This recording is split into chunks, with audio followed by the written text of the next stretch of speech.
Hello, welcome to this video. This is the 9th video in the series Guitar Chords, which is all about how to play caged chords.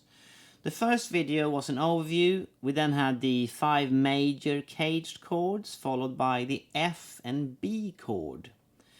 These next 7 videos are about the minor chords. We start here with the open position C minor chord, and ironically, this chord is basically impossible to play. So let's go back to our normal open position major C chord.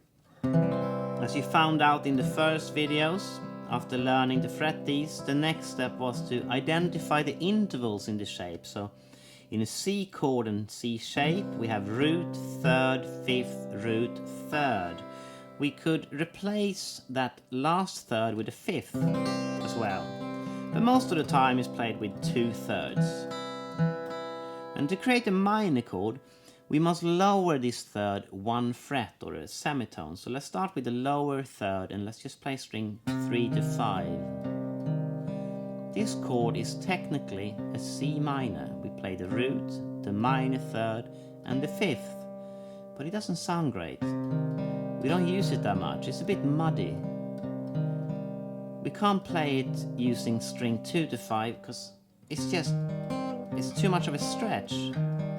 We can play string 2 to 4. It's a bit weird here in the open position, but moving it up the fretboard,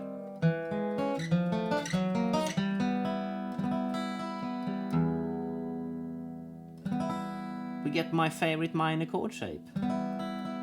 More on that later. We can't go higher than this because the top string was a major third. So we ignore the top string when we play a C minor chord. Let's turn it into a bar chord then, or as I like to call it, a C minor shape. Here we start at fret 7, still using string 3 to 5. It's alright, it's not that bad, but it's a bit muddy.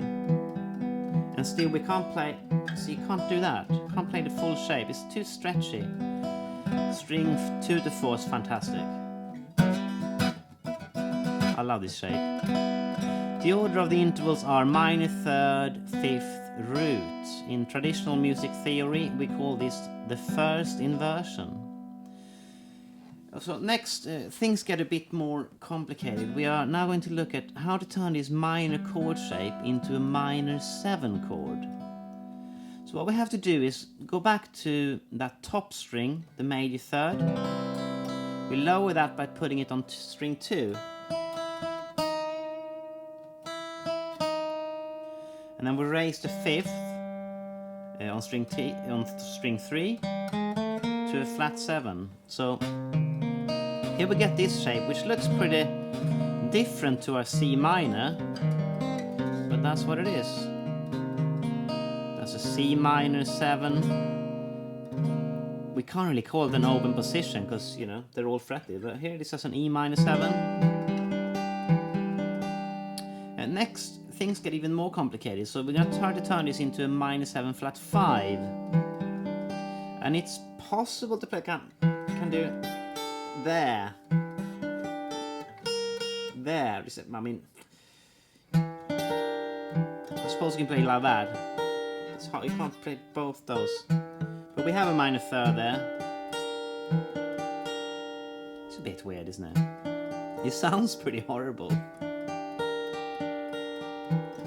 So I think it's better to scrap that actually and play an A minor shaped minor 7 flat 5. It's much better.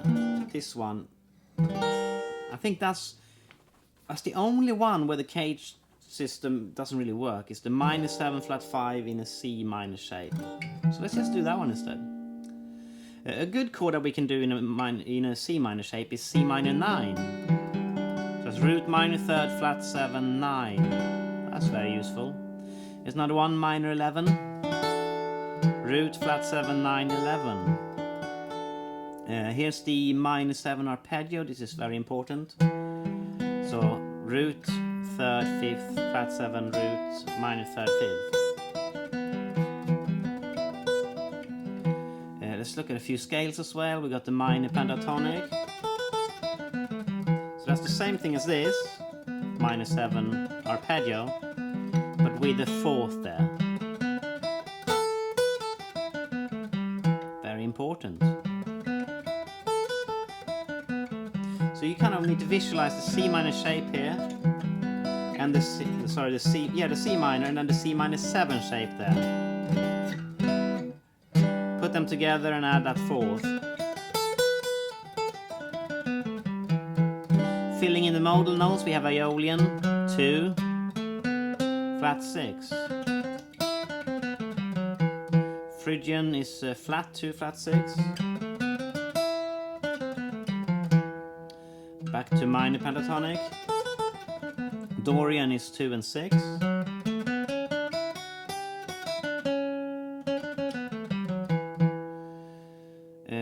So as you can see here, we visualize the C minor shape, the C minor 7 shape, the minor pentatonic, and then we add the notes. So it all starts with a C minor shaped chord, and that's why you need to learn how to play a C minor chord, even though it's impossible. And out of all the contradictions that the guitar brings, I think this is my favorite, really.